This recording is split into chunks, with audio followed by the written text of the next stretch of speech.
¿De qué se trata este show? Mi nombre es Rafael, desde lavar carros y ser taxista hasta guía turístico. No soy experto en nada. Yo soy Jorge, el productor. Hagamos una breve introducción de qué es lo que queremos hacer. Conversar de las cosas que vemos todos los días, de las cosas que nos afectan en la sociedad, que nos afectan individualmente. El shutdown, Trump, Cultura, la economía, tecnología, problemas en Nicaragua, los chinos en la luna.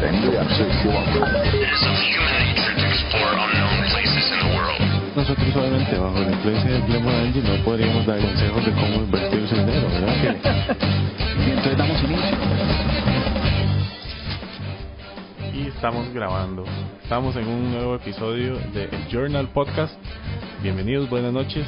Hoy es 8 de noviembre del 2019. Les habla su productor Jorge Arroyo. Y Rafael Valverde.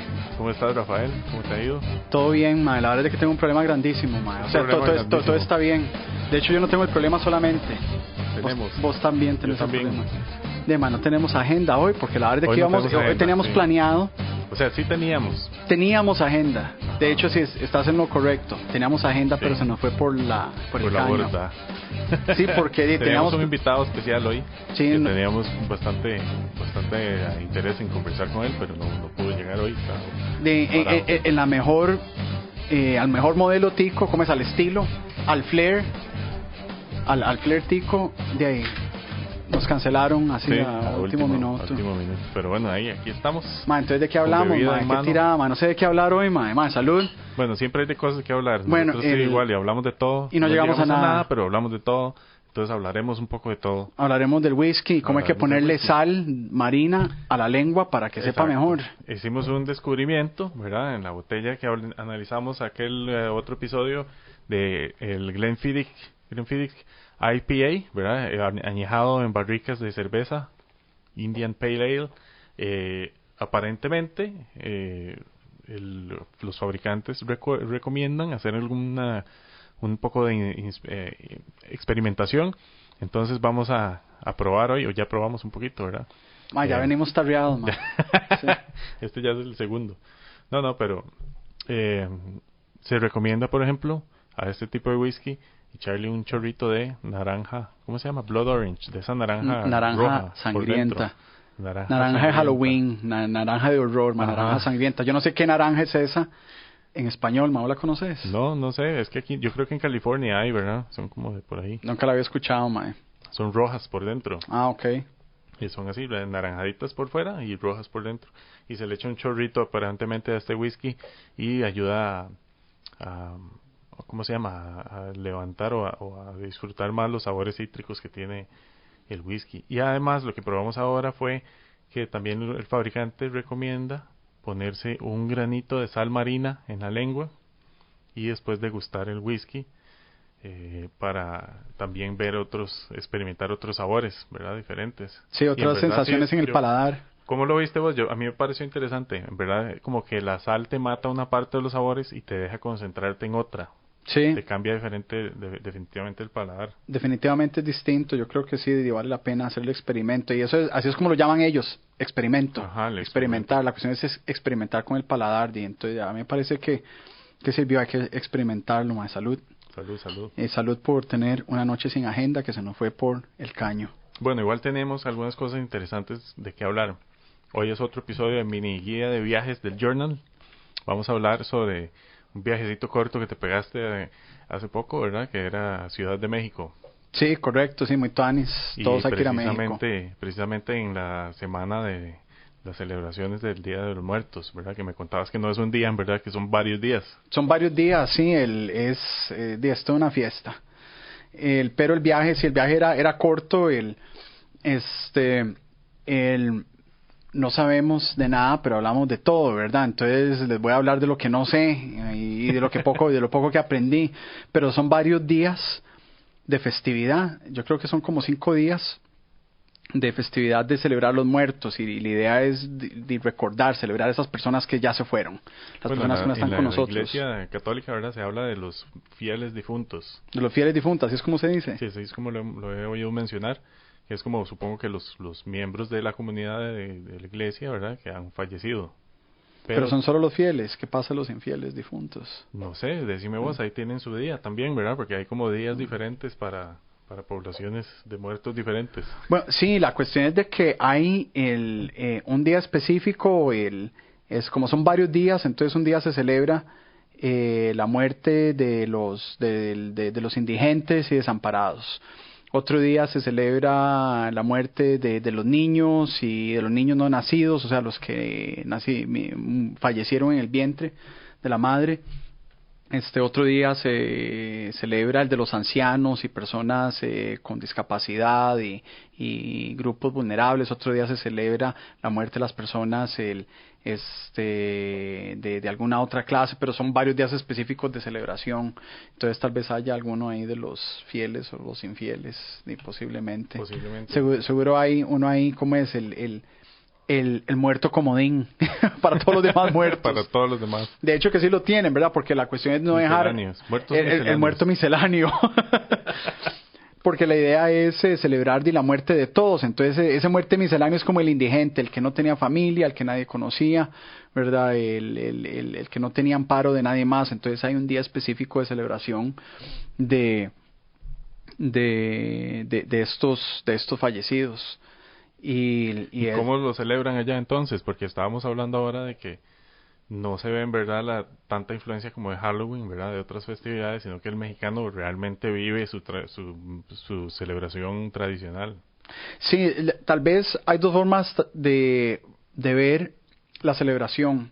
Por un lado cultural y por otro lado personal. La celebración cultural es toda la festividad en la que está envuelta la cultura mexicana, ¿verdad? Como el país, la nación celebran estos días, la tradición cultural. Entonces, digamos, es como la celebración general.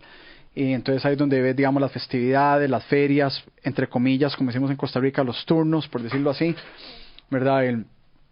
Las presentaciones, los disfraces, todo esto. Pero también está la celebración personal, en el sentido de que la gente individualmente quieren recordar a un ser específico. Y entonces ellos hacen un altar. Bueno, entonces tal vez hay altares, por decirlo así,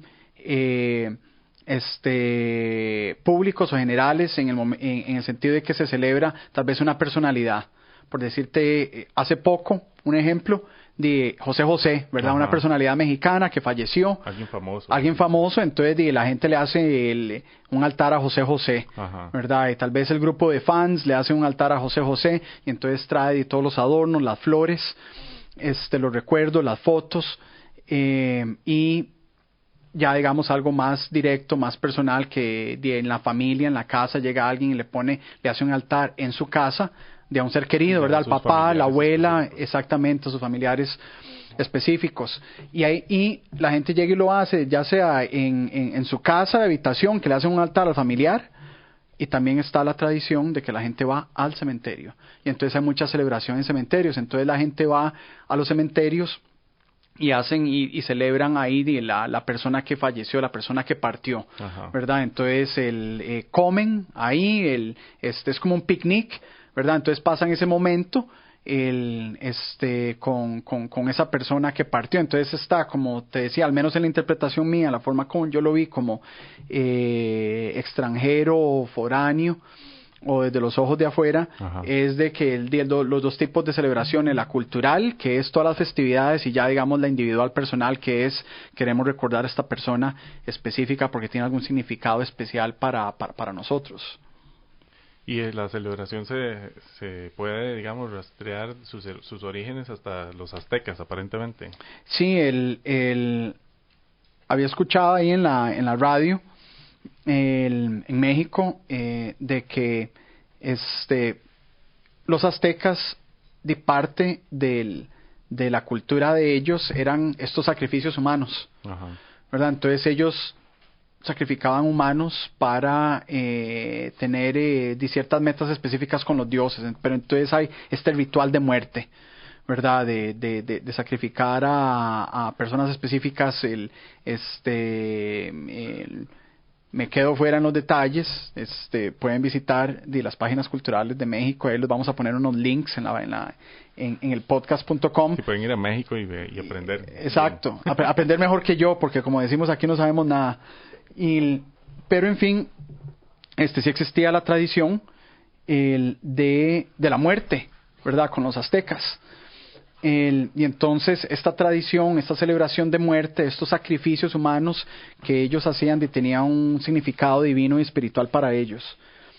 Y entonces la celebración de la muerte actual en México tiene también de orígenes que datan desde la cultura azteca. Pero entonces no es necesariamente una cuestión meramente cristiana de la existencia actual cultural de México, sino que parte de la tradición que tiene actualmente tiene raíces también de aztecas en la tradición de celebrar esa muerte allá en ese entonces, y que se ha venido desarrollando, modificando, adaptándose a tal vez necesidades, pues si se le pueden llamar así necesidades, pero tal vez tradiciones, adaptándose a tradiciones culturales más contemporáneas que tienen que ver con el ámbito cristiano de la cultura mexicana, ¿verdad? Y por eso, digamos, los altares y los cementerios en México son cristianos, la gente tiene la tradición cristiana, entonces lo han venido celebrando de esta manera, incorporando el elemento cultural cristiano que actualmente tiene México. Sí, se mezcla la celebración religiosa con el folclore y las creencias populares. Y al fin y al cabo, de muchas celebraciones religiosas que uno podrá encontrar actualmente, hablando del cristianismo, a muchas celebraciones religiosas del cristianismo que son una adaptación de celebraciones religiosas de otras culturas anteriores, ¿verdad? Sí, claro. Entonces eso es normal en muchas culturas, ¿verdad? Paganas y todo. Exactamente, sí. Entonces no es extraño de que suceda esto en este caso. ¿Y tiene algo que ver la Santa Muerte? Porque yo he visto que es una figura muy popular y muy difusa, ¿verdad? En México. ¿Qué es la Santa Muerte? La Santa Muerte es todo un culto, todo un santo, ¿verdad? Como gente que venera a los diferentes santos. Hay gente que venera a la Santa Muerte. Tal vez, no sabría decirte la verdad, no exploré tanto, no estuve tanto tiempo en México para ir a hacer una investigación antropológica sobre la Santa Muerte, pero puede que sí, ¿verdad? Al menos en la tradición cristiana la muerte tiene un espacio muy importante, ¿verdad? En la tradición cristiana puede que pues más o menos, en verdad sí es importante, pero como que es un tema del que no se habla mucho, ¿verdad? A la gente no le gusta hablar de las cosas, entre comillas, feas. Sí, pero tal vez no es feo, no sé, uno hasta que se muera lo va a saber. Pero... Por eso, entre comillas. O sea, a la gente no le gusta la muerte. Yo creo que de ahí es donde se basa todo el cristianismo, porque el cristianismo... Sí, se basa en el miedo. En el miedo a la muerte y qué es lo que sucede después de la muerte. Si me voy a ir a quemarme las nalgas al infierno, o si voy a ir ahí no sé, a fumar con San Pedro. No sé, pegarme el ra ahí en las nubes, no sé. De flores de oro. Pero, y porque al menos la forma en la que yo interpreto en gran medida el cristianismo, en la que lo entiendo, el mensaje que ellos tratan de enviar es, mira, comportate de esta manera, seguí estos pasos, tenemos todo este montón de reglas que algunas no tienen sentido, pero si vos las cumplís y hallas la forma de cumplirlas, vos te vas al cielo, y lo que queremos evitar con el cumplimiento de todas estas reglas es de que te vayas al infierno. Sí, es más como de evitar el infierno. Evitar el infierno. Exacto, la gente lo que quiere evitar es el infierno. ¿Verdad? Entonces, y obviamente tiene este elemento de muerte porque no lo sabrían hasta el momento que se mueran. ¿Verdad? Entonces hay yo creo que muchas tendencias religiosas o organizaciones religiosas o tradiciones religiosas se basan precisamente en la muerte. La muerte, el miedo a la muerte, qué es lo que sucede más allá y no sabemos. ¿Y qué más hiciste? Me contaste que, bueno, fue un viaje corto, ¿verdad?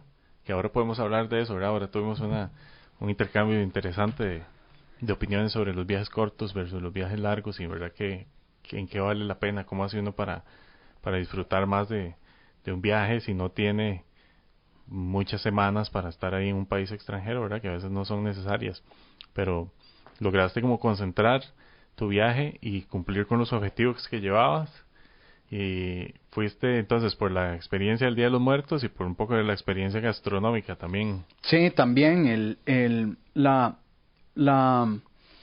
el propósito inicial del viaje era el Día de los Muertos, y como son Ajá. pocos días, entonces no hay que ir mucho tiempo, ¿no? Uno nada más va por esos pocos días. Ajá. Pero hablando tal vez de turismo, es un viaje corto, nos fuimos jueves y regresamos domingo, y para ese propósito es más que suficiente. A veces yo te digo, tal vez como para traer a referencia a mi mamá cuando va de viaje, ella va por meses. Ajá. ¿Verdad? Sí, ella tal vez va a visitar tal vez a una de mis hermanas a otro país. Ella a veces queda 1, 2, 3 meses, ¿verdad? Ajá. Y la cuestión es de que tal vez pensemos en el turismo en hace 100 años, por ejemplo, ¿verdad? No hay aviones, no hay los medios de transporte que hay actualmente. Entonces alguien dice, mira, voy a ir a África. Y entonces es aquello que uno se monta en un buque a vapor, ¿verdad? Y lleva todos estos cofres, ¿verdad? En el buque. Todos los baúles. Los baúles, exacto. 2 meses en el mar. Exacto, y llega ya a África y se queda ya como un año, Ajá. ¿verdad? Y eso que mandan cartas, día 24, ¿verdad? Y tengo 24 días de estar aquí. Querido Jorge, ¿verdad? Llegué a África, qué lugar más caliente, ¿verdad? Y entonces toda esa comunicación que inclusive dura meses, Sí. ¿verdad? Esos son viajes eternos, ¿verdad? Y inclusive yo creo que hay tal vez gente, ¿verdad?, que mantiene este concepto de que ir a un lugar tiene uno que hacerlo por un tiempo extendido, Sí. ¿verdad? Y no hace falta, uno puede hacer turismo rápido y corto, tanto local como afuera. Y entonces, en fin, Bueno, yo he escuchado que uno cuando va a un lugar debería dejar razones para volver. para volver. Ajá. Hay una canción, no me recuerdo el autor, una canción en inglés que decía, mira, yo no tomo fotos porque voy a volver. Ajá. ¿Verdad? Entonces, cuando yo voy de turismo a un lugar, no me gusta tomar fotos porque digo, voy a volver. Y ese es otro tema, tomar fotos, ¿verdad? Hay gente que se concentra mucho en las fotos, véanme, yo estoy aquí, Sí. en lugar de experimentar el lugar. Pero, en fin, la idea de este viaje era ir a experimentar el Día de los Muertos. Para nosotros, ahí, entre paréntesis, hay un propósito específico porque mi esposa y yo tuvimos una hija, ella lamentablemente falleció, y entonces nosotros queríamos ir a México para celebrarla a ella, ¿verdad? Teníamos esta meta Sí. específica. Es una meta muy personal. Muy y personal, profunda. exactamente, y celebramos la vida de ella, pero también celebramos la partida. Esto, digamos, la partida de un hijo es todo un tema en sí mismo que algún otro día lo exploraremos. Sí. Pero la meta de nosotros era en este viaje, queremos ir a los Días de los Muertos. Teníamos bastante tiempo, muchos años de estarlo planeando por cuestiones de tiempo y presupuesto, y simplemente nunca lo habíamos hecho, pero esta vez tuvimos la oportunidad. Entonces vamos y exploramos, tenemos esa experiencia cultural, ¿verdad? De ir y ver y celebrar la partida de alguien.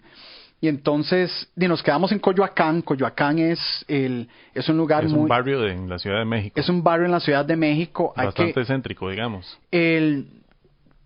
Digamos que sí, que no. Algo que hay que tener en perspectiva para quien no conozca la Ciudad de México es de que la Ciudad de México tiene 20 millones de habitantes. Es una ciudad de verdad. Es una ciudad de verdad. Es una de las ciudades más grandes del mundo, ¿verdad? Entre las otras ciudades más grandes del mundo existe Tokio, que anda por ahí de esos 20 millones de habitantes. Sao Paulo en Brasil anda con una población similar. Nueva York, mucha gente piensa que Nueva York es una de las ciudades más grandes. Nueva York tiene una población de 8 millones de habitantes. Sí, relativamente pequeño. Relativamente pequeña cuando uno llega y la compara con la Ciudad de México, con Tokio o Shanghai, ¿verdad? Son ciudades monumentales. México es gigante. Es ¿verdad? enorme. Entonces, tanto geográficamente como en población. Geográficamente como en población. Y Coyoacán, es un barrio dentro de la Ciudad de México. No podría decir de que es necesariamente céntrico, pero sí uno tiene acceso a trasladarse a toda la Ciudad de México. Tiene problemas de transporte, ¿verdad? Como toda ciudad grande, entonces cuesta mucho atravesarlo, pero tienen metro y hay muchos medios de transporte, tienen buses, obviamente. Sí, las ciudades más grandes del mundo son, en primer lugar, Tokio, con 37 millones 37 y millones medio de habitantes. Delhi en India con 29.3 millones. Shanghái en China con 26 millones. Sao Paulo con 21 millones. Ciudad de México con 21 millones también, 21,600. Entonces a México la ponen ahí que de cuarta, quinta. De sí. quinto. Y le sigue El Cairo con 20 millones. Y después por ahí siguen Dhaka en Bangladesh, Bombay en India, Pekín en China y Osaka en Japón. Vea, ni siquiera ciudades europeas y estadounidenses aparecen ahí en esa lista que mencionaste. Sí, correcto. Y entonces Coyoacán, uno puede trasladarse a otras partes de la ciudad con tal vez problemas de congestionamiento. Ajá. Imagínense acá en Costa Rica, en San José, de cruzar de la Sabana a Zapote nos dura media hora, ¿verdad? Sí. En hora pico y tal vez más, una hora. Es toda una travesía. Sí, ahora imagínense, y San José, que la ciudad de San José, el cantón de San José apenas tiene como 300,000 habitantes. Sí. El área metropolitana, el GAM, tiene 2 millones de habitantes. Ahora imagínense lo que es atravesar una ciudad de 20 millones de habitantes. Sí, increíble. Gigante. Pero al fin y al cabo, Coyoacán es un barrio muy pintoresco, es antiguo. Ajá. Muy bonito, muy seguro. Hay esta noción de México de que es una ciudad insegura o que México es inseguro. Es cierto, hay lugares en México de que son inseguros, Sí. como en cualquier país, en cualquier ciudad del mundo. Definitivamente hay países que son extremadamente seguros, definitivamente hay países que son muy inseguros. Honduras es terrible. Sí. Hablando de ciudades grandes, Sao Paulo, no vayan, ¿verdad? Bueno, no sé, hay que ir a conocer, ¿verdad? México... Tendrá que haber alguna forma de hacerlo de forma segura. Exactamente. Pero yo lo que creo es que, por ejemplo, yo ya no lo veo, por ejemplo, no he visto las estadísticas, pero yo ya no lo veo como tan distinto a lo que pasa aquí en Costa Rica, en San José, por ejemplo, lo que se vive en Ciudad de México, digamos. De hecho, yo te digo, ahí en Coyoacán, y estuvimos en dos partes, Coyoacán y Reforma, y en un momento les hablo más de Reforma, pero yo no me sentí inseguro en ninguna de esas partes. Yo te digo de que ando caminando en San José y yo trato de no andar nada para que no me vayan a asaltar. Sí, yo me claro. sentía más seguro en Coyoacán de que lo que me puedo sentir en el centro de San José. Sí, y en San José pues tiene sus... es decir, en México hay un problema directamente, digámoslo, es con el narcotráfico, ¿verdad? Se ve violencia y hechos de violencia relacionados al narcotráfico. En San José es un problema más como del crack, digamos, y de las drogas y de la delincuencia más diaria, ¿verdad? Más a flor de piel, qué sé yo, se siente más la inseguridad porque vos vas caminando por San José y de viaje, si tenés un poquito de malicia, puedes identificar los individuos que están así en las esquinas, escaneando, ¿verdad? La gente que pasa y analizando, identificando oportunidades, ¿verdad? Vos definitivamente puedes distinguir con un poquito de malicia la gente que va de un lado para otro o la gente que simplemente está ahí parada por una razón, ¿verdad? Muy misteriosa. Exactamente, sí. Yo creo que es un poco diferente. En los dos lugares hay de todo, pero creo que es diferente, ¿verdad? Es una situación donde tal vez en México pues habrá problemas de violencia relacionada al narcotráfico, pero tal vez no son todos los días en la ciudad donde vos vivís. O en todas partes, porque es que nuevamente la ciudad es gigante, Ajá. ¿verdad? Entonces al menos ahí en Coyoacán, como te digo, yo me sentía bastante seguro y en Reforma también. Definitivamente hay lugares en la Ciudad de México que simplemente no debes ir, ¿verdad? Como acá en el GAM, hay lugares a los que simplemente no debes ir, no vayas, Claro. ¿verdad? Porque son peligrosos. Entonces es lo mismo 20 veces. Sí, yo lo que he visto también es, por ejemplo, lo que aquí apenas está empezando, las ciclovías y todo esto en la Ciudad de México está mucho más desarrollado. Definitivamente, de hecho hay una cultura de ciclismo allá, uno ve muchas ciclovías y también ve el respeto a las ciclovías y ve bastante gente que anda en bicicleta, Sí, considerando también de que es en gran medida es bastante plano también la ciudad. Sí. Se ve, a pesar de que es arriba en la montaña, es un valle como San José, ¿verdad? Tiene un valle, es un tazón, ¿verdad? Sí se ve también bastante plano, amigable para andar en bicicleta. Yo lo que vi, por ejemplo, aquí acaban de inaugurar una empresa, puso bicicletas de estas de alquiler, ¿verdad? Y el segundo día ya se estaban robando 2. Son estas las de, sin nombrar nombres, las de Copenhague. Sí, que tienen el patrocinio ahí de Copenhague. Ok, sí, yo he visto recientemente, en estos días he visto varias bicicletas. Yo tenía la duda porque... Sí, les digo el nombre cuando me patrocinen una bicicleta. Sí, vamos a decirlo. Entonces, cuando nos paguen, nos den en bicicleta y ojalá no se la roben. Exacto, pero ya el segundo día habían casos reportados de gente que se las robó las bicicletas y las estaba llevando a una compraventa para ver si las vendía. Las bicicletas tienen GPS y todo, qué sé yo. Entonces, y las compraventas seguro las compraron y trataron de quitarle el GPS y todo, y tratando de ver cómo hace un chorizo. De ahí sí, no sé si las compraron, yo creo que no, pero al final se frustró el robo, pero o sea, es ridículo, ¿verdad? La mentalidad de la gente, y que simplemente a veces queremos desarrollo y queremos opciones, pero no estamos listos para ese desarrollo. La finca. Sí, estamos tan metidos en la finca. Estamos metidos en la finca. Mira, digamos, estamos en el tema de turismo. Y déjame decirte esto, extrapolando fuera del tema de Coyoacán, el viaje a México, pero uno ve el asunto cultural. Te lo pongo de esta manera. Cuando uno está viajando, ¿verdad? Y está en X aeropuerto del país que sea, ok, hay cierta etiqueta sobre lo que significa abordar un avión. Sí.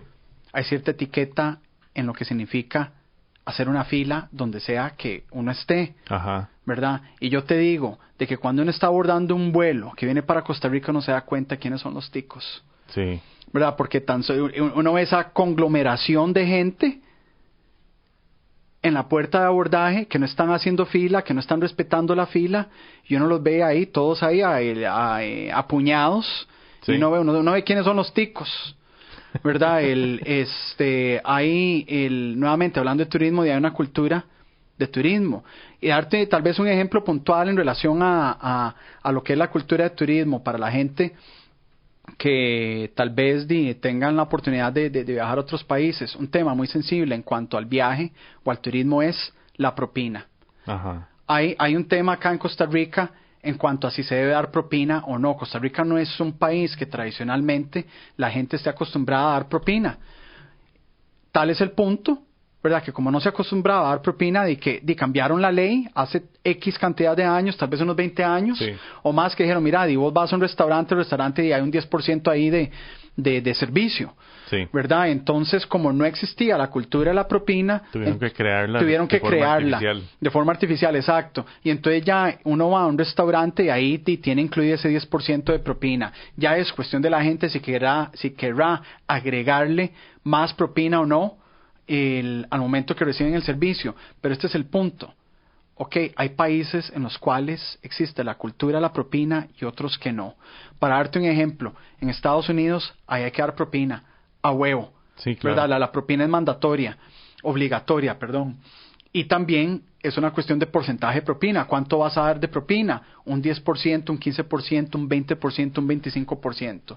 Y entonces, si vos sos costarricense y no estás acostumbrado aquí en Costa Rica a dar propina, perfecto, porque no existe esa cultura, ya le incluye el 10%. Pero vos vas a ir a Estados Unidos, tenés la decencia de adoptar la tradición cultural de dar propina y darle propina a la persona en el restaurante, en el Uber, en el taxi o cual sea el servicio que está recibiendo. Un ejemplo completamente lo contrario es Singapur. En Singapur la propina no existe, ¿verdad? Entonces ahí vos tratás de dar propina, eso es un insulto. No le des propina a la gente allá porque es un insulto. Entonces no querés ir al país de esta persona e insultarla en la cara, mira, te voy a dar propina, y ellos, no, a mí no me des propina, yo no necesito, ¿qué es esa vulgaridad? Sí, ¿verdad? Sí, hay que ajustarse al lugar donde usted está yendo y hacer un poquito de investigación también. Exacto, y también hay aspectos de tal vez civilismo o cortesía, como te decía en el caso de hacer una fila cuando se esté abordando un avión, y tal vez la gente aquí está acostumbrada a la finca, a ir a apuñarse ahí cuando estén entrando en el redondel, ¿verdad? Pero no es así en todo lado. O sea, como te digo, uno ve a leguas afuera, yo te digo, uno reconoce al tico. Una pregunta, ¿cómo fue la experiencia de hacer filas tuya en Shanghái, porque yo estuve en Beijing y en China. O sea, te voy a decir, mi experiencia fue que en China hacer una fila es básicamente una estampida. Así, yo le decía a Angie, ma, vea, es una estampida, ma, es absurdo. Es absurdo la vara. A mí no me ha tocado hacer tantas filas en China, pero te puedo tal vez hacer mención de una fila que me recuerdo. Ellos comen mucho de estos dumplings. Ajá. ¿Verdad? Y tal vez bocadillos, ¿verdad? Ajá, Bocadillos que uno puede llevar, dim sum tal vez. O pero, desayuno chino le dicen aquí en algunos lugares. Y la cuestión es de que hay un dumpling específico que es un pan suave, que es del tamaño como de la mano, ¿verdad? Como de un puño. Y es un pan blanco, suave, y adentro está lleno como de una carne dulce. Ajá. Y eso ellos lo comen allá mucho, precisamente para desayuno. Y la cuestión es de que uno ve muchas de estas ventas, como decir las ventas de ventanas, que uno ve aquí en San José, que hay una ventana que alguien está vendiendo algo, ya sea tacos, empanadas o chicles, pero ventanas. Uno ve, al menos en Shanghai, muchas de estas ventas en ventanas, como decir un local muy pequeño, que solamente venden esto. Chinamito ahí. Sí, un chinamito. Chinamito. China, ajá. El origen de la palabra. Sí. Lo acabamos de descubrir. Y sí, exacto, el chinamo. y la cuestión es de que ahí todo el mundo respeta la fila religiosamente. Ajá. Porque yo vi de que todo el mundo consume de esto, ¿verdad? O mucha gente consume de esto en estas ventanas, en estos puestos, pero están haciendo fila para comprar el producto. Me recuerdo haber visto esto, pero sí existe esta noción de que el chino no llega y respeta la fila, como vos decías, pero en la experiencia, en la pregunta que vos me hacías, al menos ahí en Shanghai, yo vi que mucha gente era como muy tal vez organizada en este asunto de las filas. Ajá. Yo no sé, yo nunca fui a un banco allá para ver de cómo hace la gente fila en un banco, ¿verdad? Aquí una fila igual, es un desorden. Bueno, pues sí, entonces vale la pena ir a México, ¿verdad? Vale ir a conocer estos lugares tan interesantes, la gastronomía, la gente, ¿verdad? Son súper amables. ¿Qué más rescatamos para ir terminando la guía de viajes del Journal? Bueno, sí, para cerrar con México, al menos en esos dos lugares que fuimos, a Coyoacán y a Reforma. Coyoacán, un lugar muy, tal vez, tradicional. Yo lo podría comparar acá con Barrio Amón, ¿verdad? En el sentido de que es un barrio viejo, tiene arquitectura vieja, hay muchos centros culturales, ¿verdad? Me recuerdo haber visto como Centro Cultural Italiano, Centro Cultural Español, muchos teatros, muchos museos, muy seguro, hay muchos restaurantes, tiendas, es un buen lugar para ir a explorar México, y muy seguro. Reforma ya es como en el centro, el lado de Reforma es como donde está el Ángel de la Independencia, que es muy icónico, sí, muy famoso de México, Ángel de la Independencia que de hecho lo están reparando porque por disturbios, hace como un par de meses hubo protestas, hemos visto muchas protestas en América Latina en estos últimos meses y semanas. Sí. Y hubo protestas allá en México, hicieron daños a la... Bueno, creo que era una protesta en relación al aborto, ¿verdad? Exacto, sí. Ajá. Y entonces Reforma es en esa sección, es una área muy moderna, muy segura también, muy segura para caminar. Se ven muchos edificios nuevos, museos. El bosque de Chapultepec y el castillo de Chapultepec queda en esta zona. Hablábamos ahora del museo de Frida Kahlo. Bueno, el museo de Frida queda ahí en Coyoacán. Y vale la pena irlo a ver. Yo diría que en cualquier caso, cualquier museo siempre es bueno estar abierto a la educación. Sí, es bueno sacar el ratito. Exacto. Y el punto donde iniciábamos es de que es un viaje rápido. Nosotros fuimos de jueves a domingo.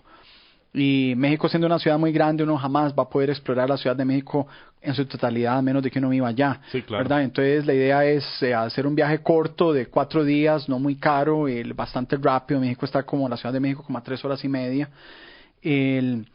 Y darse ese gusto de ir a conocer una parte de México en un plazo de tiempo muy corto. Sí. Sí, hablamos de eso ahora, que es un viaje que se puede hacer muy cortito y experimentar cultura, gastronomía, arquitectura, un montón de cosas, ¿verdad? En un fin de semana. En un fin de semana, y así uno puede ir aquí regionalmente, uno puede ir a muchos lugares. Antigua, Ajá. en Guatemala es un lugar que uno puede ir por un fin de semana, ¿verdad? Igual uno se va jueves, regresa domingo. Antigua no queda muy lejos de la ciudad de Guatemala. Ajá. Panamá, que está aquí a la vuelta, ¿verdad? Uno puede ir a explorar la ciudad de Panamá igual en un fin de semana, irse un viernes, regresar domingo. Cartagena de Indias en Colombia también, no es un lugar que no queda muy lejos, uno Ajá. puede ir por un fin de semana. Y qué no decir de acá de Costa Rica, ¿verdad? A pesar de la dificultad de trasladarse, se está desarrollando infraestructura, están construyendo esta nueva carretera a Limón, entonces es más accesible viajar a Limón. Bueno, hablando de viajes locales, tenemos un pendiente, ¿verdad? Tenemos un proyecto que ir a ver allá en Quepos. Sí. Vamos a hacer un mini viaje relámpago. Vamos a hacer un viaje relámpago de domingo al mismo domingo. Sí, vamos a ir a hacer un trabajito por allá, ¿verdad? A ver Viaje de trabajo, sí. A ver a una persona importante. Vamos a ver, tal vez, si queda interesante el video, podríamos compartirlo aquí en el journal también. Sí, vamos a ir tal vez para darles ahí como un anticipo a los compañeros acá que nos escuchan. Vamos a ir a tomar fotos y hacer video, y entonces ahí les podemos compartir unas ahí fotos y unos videos algo interesante. Exacto, para y ahí nos pueden comentar cuando los publicamos, nos dicen, mira qué bueno, o apesta, ¿verdad? Les quedó feísimo, y entonces ahí tratamos de mejorar. Cualquier crítica es bienvenida.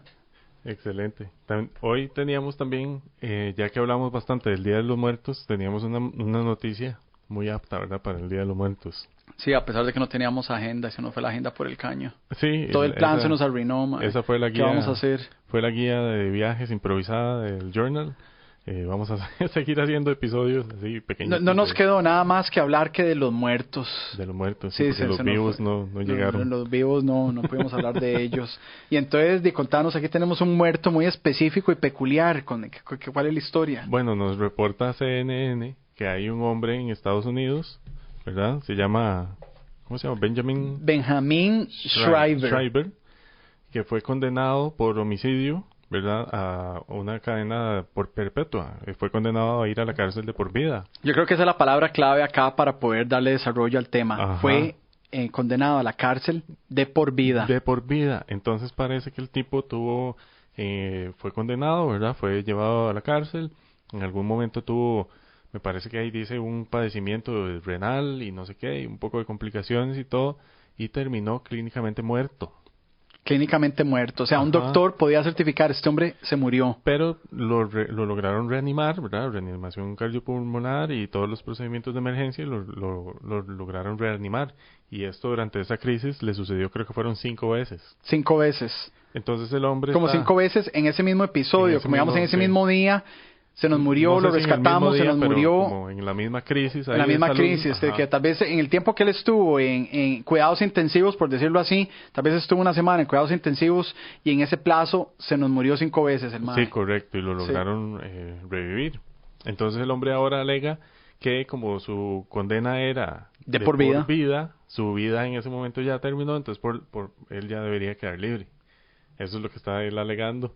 Y entonces parece que las cortes no les está haciendo gracia y no le están aceptando su argumento, pero pensé que sería una cosa interesante de analizar. Yo creo que deberían aceptar el argumento. Sí, porque de hecho se murió, digamos. El madre se murió. Ya cumplió su vida. Ya cumplió su condena. Exacto. Mira,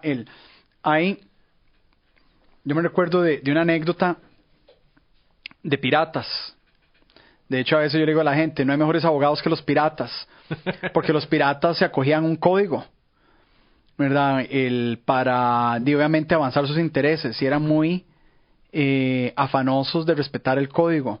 Y me recuerdo de esta anécdota, particularmente en una película, que llega una muchacha y le dice al pirata, mira, vos te vamos a decir esto, te vamos a dar la clave de tal problema.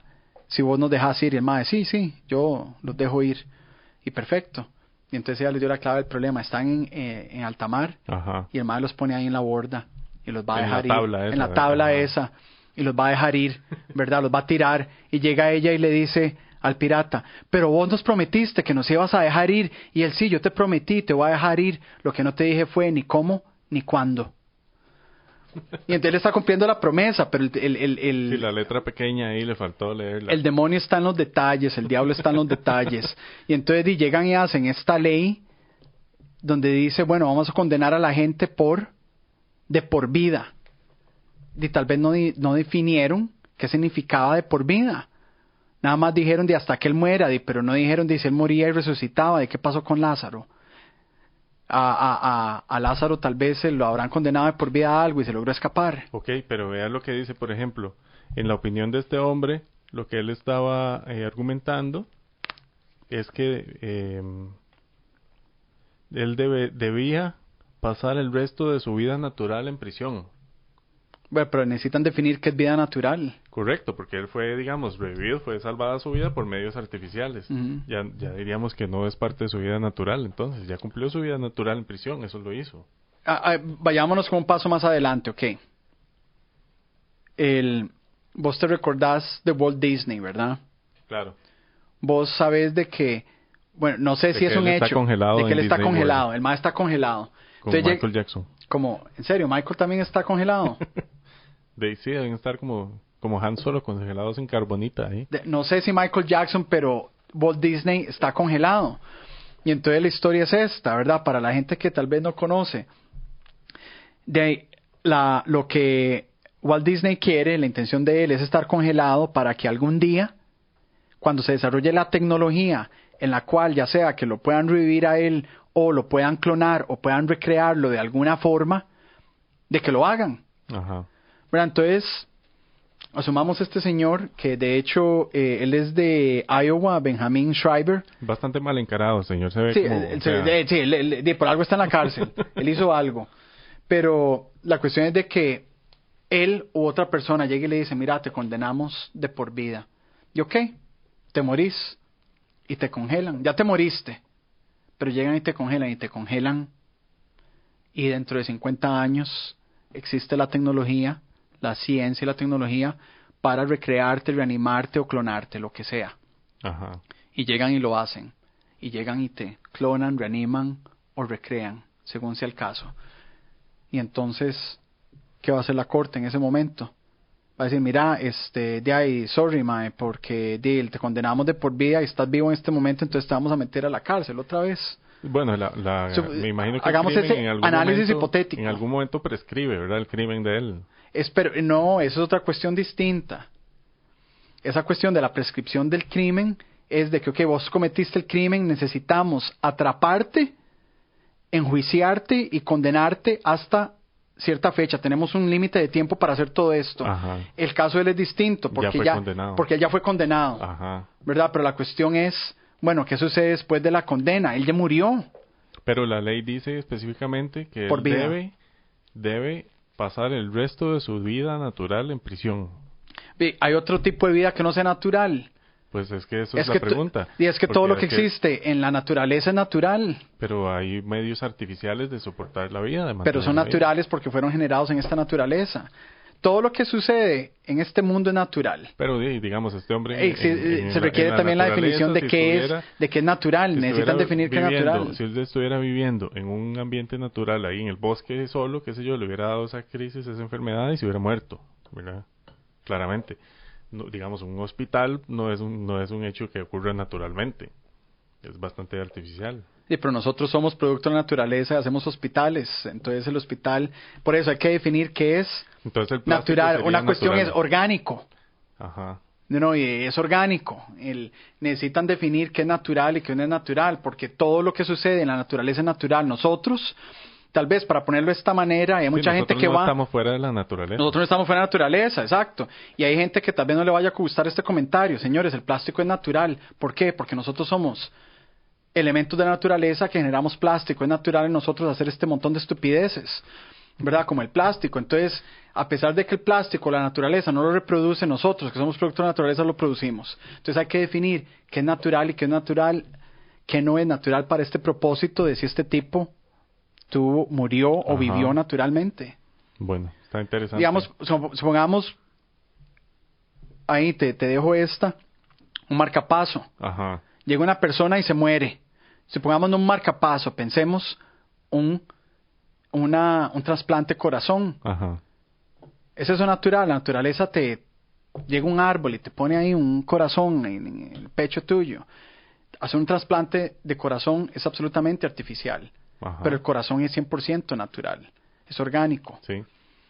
Inclusive actualmente hay tejido humano que generan por 3D, por impresión, ¿cómo es? Impresión 3D. Ajá. ¿Verdad? Entonces ya hay la tecnología para generar tejido humano con impresión 3D. Y esa impresión tiene DNA humano. ¿Es eso natural o no es natural? Porque el tejido es humano. Ajá. ¿Verdad? Entonces, yo creo que con los avances de la ciencia que tenemos y el argumento que hace el Señor, debemos poner las barbas en remojo y decidir qué es natural y qué no es natural. Yo le doy validez al argumento del... ¿Vos te recordás? De hacía meses habíamos conversado de este tipo que había hecho una demanda en Holanda porque a él no le daban trabajo porque era una persona de cierta edad. Él dijo, mira, es que yo me siento 25. Ajá. ¿Te recordás de ese caso? Sí. Y entonces ahora, bueno, hay gente, esto antes impensado, ¿verdad? De acuerdo a la convicción que ciertos grupos de personas tenemos actualmente, hay gente que lo comparte, gente que no, en cuanto a la identidad sexual. Ok, yo me identifico con este género, ¿verdad? Estoy en un cuerpo de hombre, pero realmente yo creo que soy mujer. O estoy en un cuerpo de mujer, pero realmente creo que soy hombre, ¿verdad? Existe esto. Y ese tipo utilizó en Holanda el mismo argumento en cuanto a la edad. Mira, de ahí sí, yo estoy en un cuerpo de 65 años, pero realmente yo me siento de 30. Y a mí me están discriminando, no me quieren dar trabajo porque dicen que soy un viejo, pero realmente yo soy joven. Sí. Y este tipo está utilizando de Iowa un argumento legal similar, en el sentido de que, mira, de ustedes me dijeron de que iban a mantener en la cárcel durante el tiempo que yo estuviera vivo, hasta mi muerte. Y ¿saben qué? Ya yo me morí. Sí, ya se murió 5 veces. Me morí 5 veces. O sea, ¿qué más quieren? Sí, exacto. ¿Verdad? No sacan pelos sin sangre. Hay que morirse, exacto. Sí, ¿cuántas veces hay que morirse para que le dejen a uno salir? Y es un tema. Bueno, noticia del Día de los Muertos. También una noticia interesante que vi la semana pasada es que hay un señor en Holanda, mira, no tengo el link a mano, creo que fue en Holanda. Hay un tipo que aparentemente cuando él estaba en la escuela hicieron una excursión a Holanda, ¿verdad? A Ámsterdam, y aparentemente por su bajo rendimiento académico la maestra decidió no permitirle ir a la excursión. Entonces hoy día el tipo está demandando a la escuela, creo que era por alrededor de 200,000 euros, por daños psicológicos y cosas que le causó ese trauma de no haber podido ir a la excursión en 6º grado en su escuela, algo así. Ok, y eso fue hace años. Sí, claro. No sé, el tipo ¿qué edad tendrá ahora? Está en sus 30s, 40s. Ajá. Y ahora te está demandando a la escuela por daños y por ese trauma emocional que le causó no poder ir con sus compañeritos a la excursión. Dije, se perdió un fiestón él. Probablemente, sí. Pero imagínese. Así es que en Holanda pasan cosas muy raras, inexplicables. Sí, es cierto, en Holanda pasan cosas muy raras, inexplicables. Y bueno, hablando de noticias, también tenemos otras noticias por ahí. Vos tenías otra, ¿cuál era la otra? Bueno, acaban de liberar al expresidente de Brasil, a Lula da Silva. Hablando de cosas extrañas que pasan en Holanda, también en Brasil pasan también cosas extrañas. También en Brasil es otro mundo, otro planeta. Se murió Lula y lo revivieron y ahora el más está diciendo de que lo dejen salir porque ya cumplió. ¿Cuántas veces tiene que morirse Lula? De ahí parece que Lula da Silva, igual que otro montón de políticos corruptos, ¿verdad? Que fueron a la cárcel, fueron a la cárcel por causa de una ley que permitía enjuiciarlos, ¿verdad? Parece que la Corte Suprema está echando para atrás en esa ley, la está anulando, y ahora todas estas personas van a salir libres. Y aparentemente, según mencionaba el artículo, hay miles de personas que podrían beneficiarse, ¿verdad?, de ese cambio en la ley. Sí, correcto. Ese tema es interesante desde una perspectiva legal, en el sentido de que lo que revirtió la Corte Suprema de Brasil es una cuestión procesal, en el sentido de que por ejemplo, Lula y muchos otros privados de libertad, los pusieron en la cárcel, pero todavía están en el proceso, en la batalla legal para poder definir si quedan libres o no. Y esa ley terminó supuestamente en el impeachment o en el retiro, ¿verdad? Del presidente Dilma Rousseff. También a ella se fue. Fue impeached por esa misma ley, supuestamente. Entonces, ¿qué pasaría en ese caso también? No sé. Yo lo que tengo entendido es esto. De acuerdo a la lectura que estábamos haciendo de la ley anterior, y vamos a ver este tema de Dilma, es de que lo que habíamos logrado observar es que si están todavía en proceso de apelación, no deberían estar en la cárcel. Entonces los iban a dejar libres hasta que no se terminara todas las apelaciones posibles que existan en Brasil que confirmaran de que la persona realmente es culpable. Entonces dejarlos salir bajo ese criterio. Sí, ellos en verdad están libres mientras tanto se agotan todos sus recursos que tenga para apelar, ¿verdad? Ajá. Una vez que se le agoten todas esas instancias, ya ahora sí tendría que ir a cumplir su condena de 12 años, que fue la condena que le dieron a Lula da Silva. Exacto, y en cuanto digamos a Dilma Rousseff, la nota, yo creo que tal vez la forma en la que presenta la noticia, el lenguaje no es el más fidedigno, no es el más fidedigno a la realidad del asunto, sucediendo, ¿verdad? Porque esto es algo yo creo que muy importante en estas épocas, ya que se habla mucho del fake news, ¿verdad? De ponerle atención qué es lo que están diciendo, cómo es que lo están diciendo y cuál es el fin de lo que están diciendo. Porque pueden presentar la noticia, mira, montones de políticos corruptos de Brasil quedan libres con decisión de la Corte Suprema. Sí, pero en verdad no es que están quedando libres. No es que están quedando libres. Están en libertad mientras se termina su proceso. Exactamente. Y la cuestión es de que esta ley beneficia tanto a Lula como a Dilma, pero no los beneficia a ellos directamente. Yo creo que habría que hacer el análisis de si tal vez la Corte Suprema en Brasil está corrupta en el sentido de que decidieron tomar esta decisión para beneficiar a un grupo específico de personas, que eso no es la información que tenemos en este momento, pero la cuestión es de que la Corte Suprema de Brasil decidió, si el proceso de apelación no se ha terminado, si la persona todavía tiene una batalla legal, no debería haber razón para que esté en la cárcel. O sea, que no cumpla condena hasta que no haya decisión definitiva que la persona es culpable. Ajá.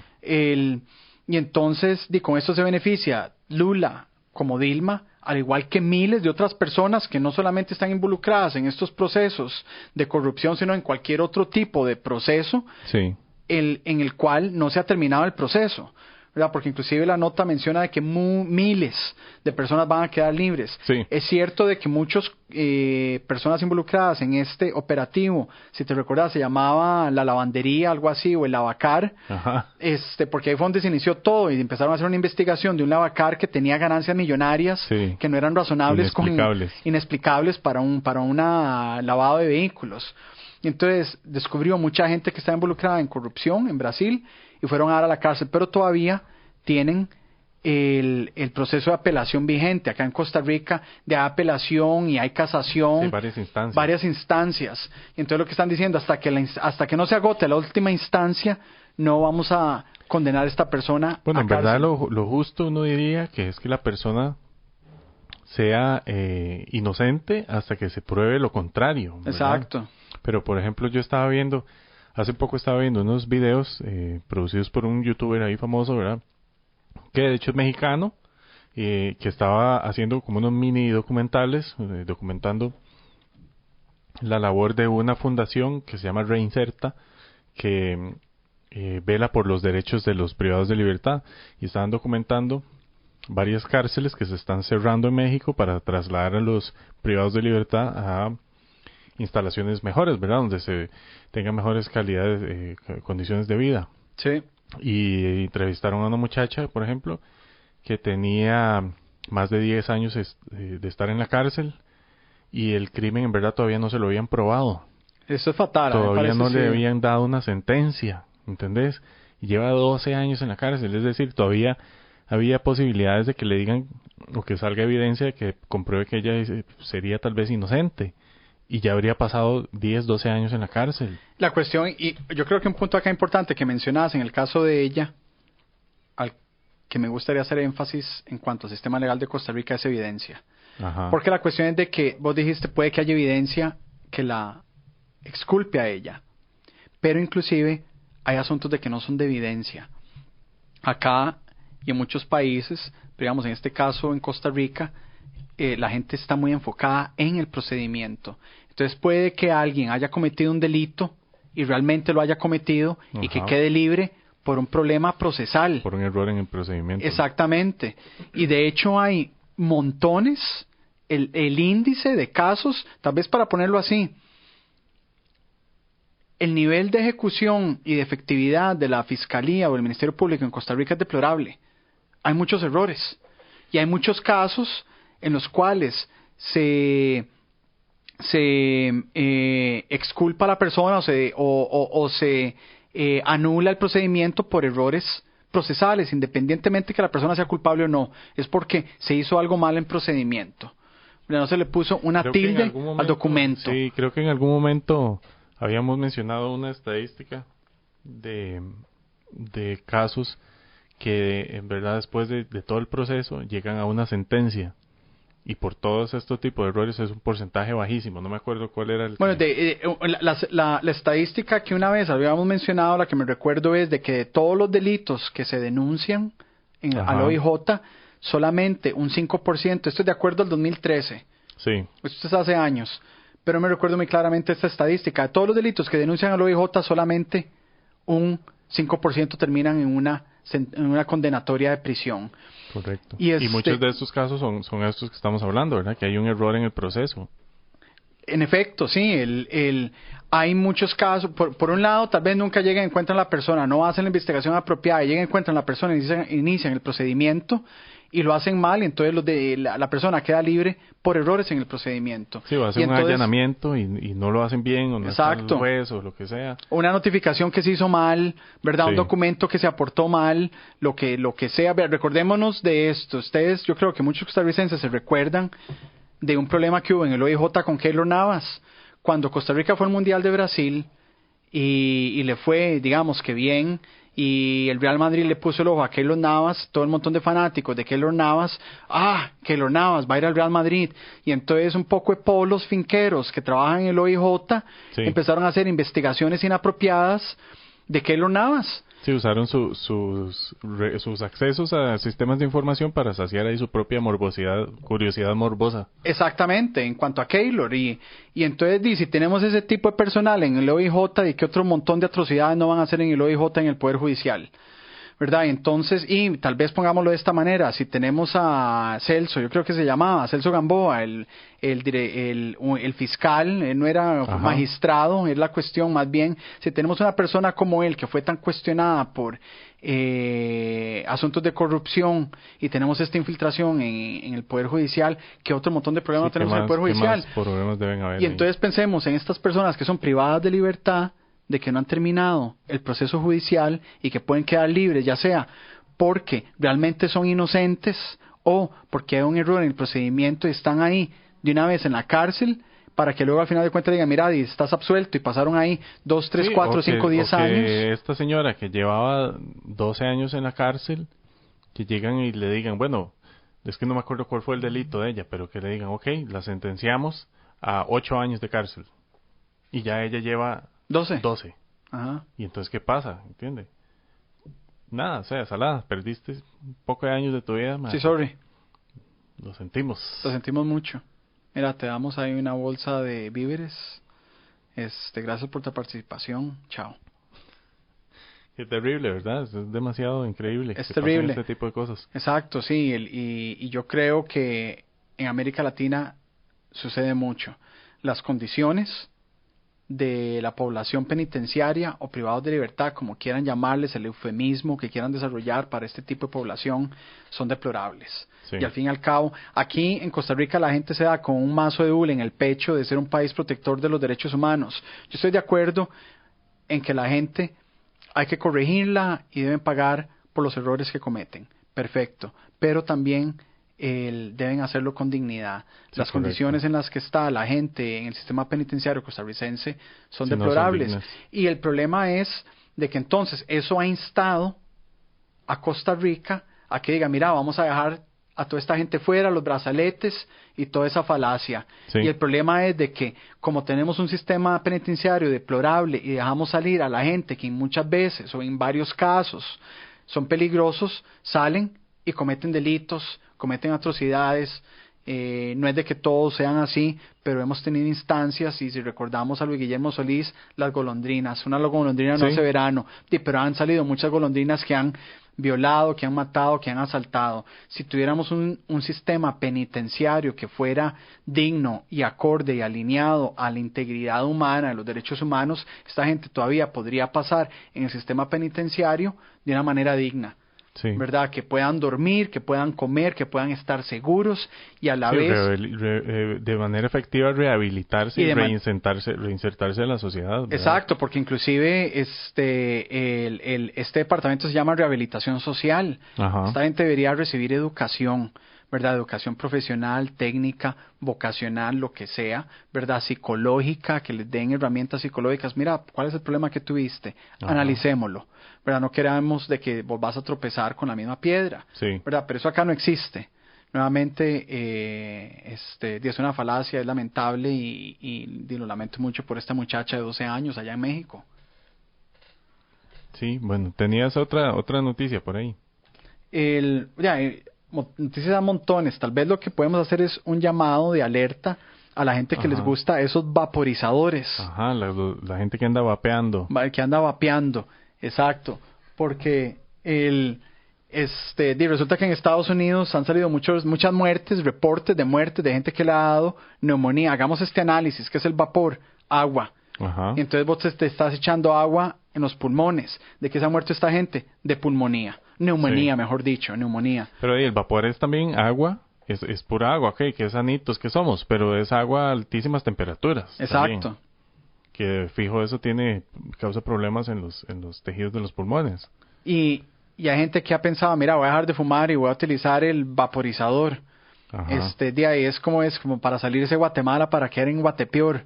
Sí, ¿y qué dice sobre esas muertes? ¿Qué es lo que está causando el vapeo? Bueno, lo han prohibido. Lesiones, ¿verdad? En el pulmón. Sí, lesiones en el pulmón y mucha gente se ha muerto y entonces lo han suspendido en varios estados y está en investigación con el Centro de Investigaciones de Enfermedades en Estados Unidos.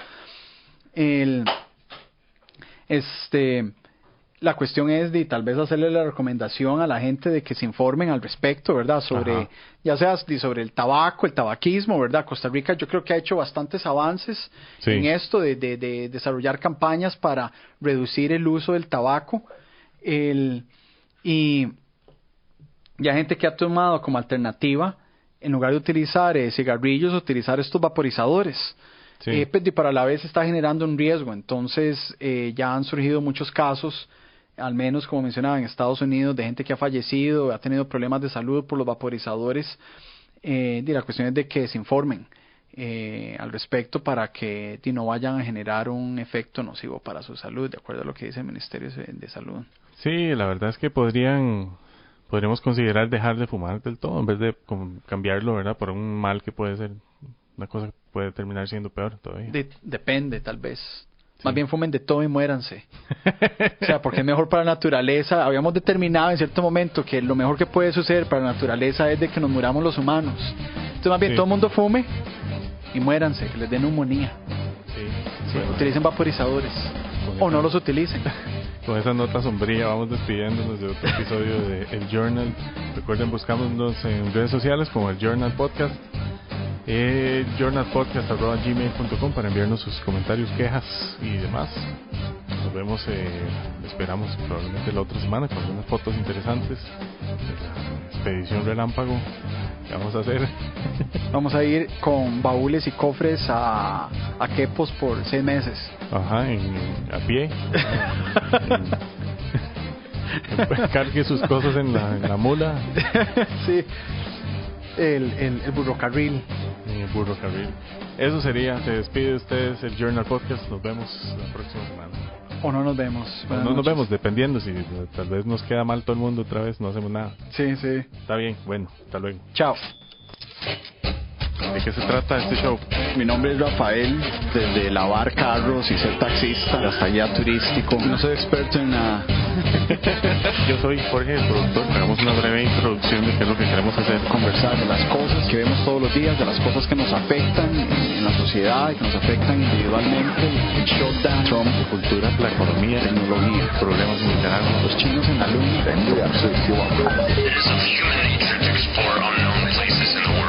Nosotros obviamente bajo la influencia del Glamour Engine no podríamos dar consejos de cómo invertir su dinero, ¿verdad?